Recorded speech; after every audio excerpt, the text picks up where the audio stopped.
Welcome to the M1 Platinum Show. I am your humble host, and today we're going to be talking about Satellarknights and whether or not they're actually relevant in the meta anymore. Now, a lot of you may be thinking, "What are you talking about? Satellarknights are one of the strongest archetypes still." Well, here's the thing. Just going by the Anaheim, California results, only out of the 32 top decks that were used, 10 of them were quill ports. Another 8 of them were shaddolls. You know how many were Satellarknights? 2. 2 decks out of the 32 were Satellarknights. Now it gets you wondering, how the hell did that even happen? What the fuck? Because the deck, it is hyper aggressive and everything. You've got 3 reinforcements in the army. You can pull off the chain between. I'm trying to think off the top of my head, but you got the Searcher that comes out, and then you're able to special summon Vega from your hand, and then activates the effect to special summon from the graveyard. When that happens, you're able to pull out Ophion, you're able to pull out, Drake. I haven't really heard of that, done much, but you could pull out any, rank 4 monster that requires 3 over 4s consistently. Every single turn abuses. Play Call the Haunted in there. Just abuse that shit with that. And basically what that happens with there is the deck is extremely consistent in what it does. With 3 reinforcements, you hardly ever run into a clogged hand. I have heard of it happening, but it still is such a good deck. Now, here's the problem, though. It's not good enough anymore. The deck is still really good. You can have some epic tech cards in there that'll easily wipe out a Shaddol deck and stuff like that. But the problem is that running the core deck, it will get its face beat in against, Shaddol decks with 6 fusions, fusion cards. You've got Burning Abyss that'll blow up anything that the Satellarknights cards can blow out. So the question is it a deck that's actually part of the meta anymore? And the sad thing is, no. Because it is a very good deck, but so are a few other decks out there that are still somewhat used. Like, I've heard of some Absolute Zero decks being used that utilize the hands. Those exist, they're good, but nobody runs them.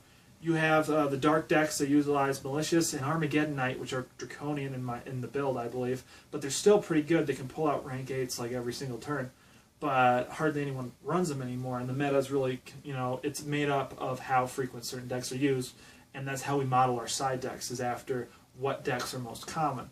Like, I don't think that you would really want to side against the Satellarknights anymore. Like, if you had 2 slots in your side deck that were, vacant, you might as well throw it in there, because if you side in something like Light Imprisoning Mirror against it, which you might already do, you end up, you might also, that might collide with some other rogue decks out there, but other than that, you might not even have to use it against Satellarknights, but it's just for that off chance that, the funny thing is that the guy's running Satellarknight, he would like to brag about it, which is kind of sad, and it's a scrub move, but, people have done it in the past. And when, you run into that, it's easily taken out. Like, if you're running Shaddolls and you side in Light Imprisoning Mirror, they're fucked. They're not going to win against you.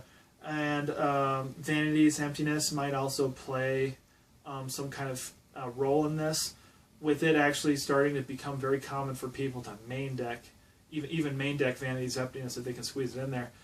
That completely cripples the Satellarknight deck, and they have a really tough time. Like, I'm not trying to hate on the deck. I'm just saying that because they got power creep, believe it or not.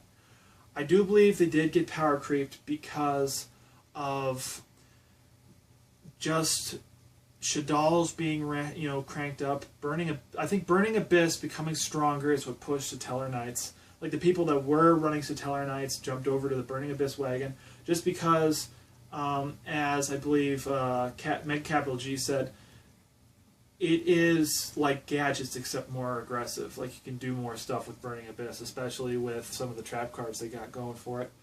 And they are just so consistent. You always break even, you plus even all the time. It's very similar to Shaddolls, except it has taken Satellarknight's place. And the funny thing is that, I mean,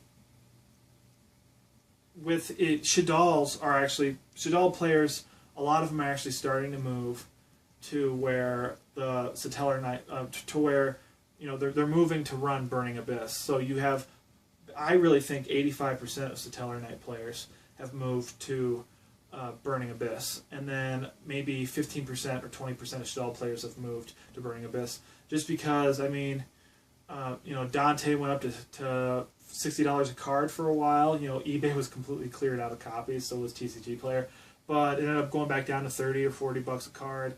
And then just it being not completely Exceed reliant. You know, the new Rockstar card coming out helped it to be a little more diverse, not as predictable, which always helps. I believe you could have a whole debate on whether or not he actually hurt the deck or not, but definitely with the new support cards that came out, you're just able to run 3 more copies of more Burning Abyss cards. It only makes it more consistent. Tour Guide, I believe Tour Guide is not going anywhere anytime soon, because if Konami were to even semi-limit Tour Guide, I do believe it would knock Burning Abyss down about half a tier, like 0.5. Just because it is its own kind of how Reinforcements of the Army helps the Tellarknights. It's what makes Burning Abyss so consistent. You with its effect, once you exceed into something and detach, you know, and activate the monster's effect. I mean, when you end up, you know, in a different case, you know, sending a monster to the graveyard, you end up searching out any Burning Abyss monster you want off of its effect. So it is pretty freaking impressive. It's a deck that could fuck up a lot of other decks out there. I'm personally not a Burning Abyss guy. I do not run Burning Abyss. I've always tried to run a deck that isn't considered the best. Like, I'm still running a Dragon Ruler deck that utilizes the hands. I mean, you know, some people might you know, want to run a Mythic Ruler style, which I really like. It's a really beautiful deck to look at. But I really prefer that. I've done very well with it. But, you know, Burning Abyss is just wrecking stuff up. Now, this is just going off of Anaheim, California.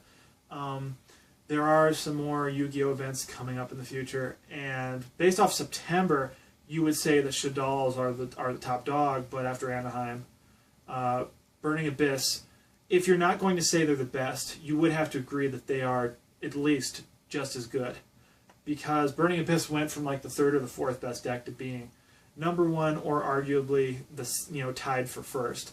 So thank you guys for watching. I hope you tune in next time. Make sure to check out my channel, favorite my videos, like them, and subscribe. If you'd like to support my channel further to make my videos even better and actually to report on every single one of these conventions, then just check out my Patreon page, which is on patreon.com/AnWinPlatinum. Thank you guys for watching, and see you all next time.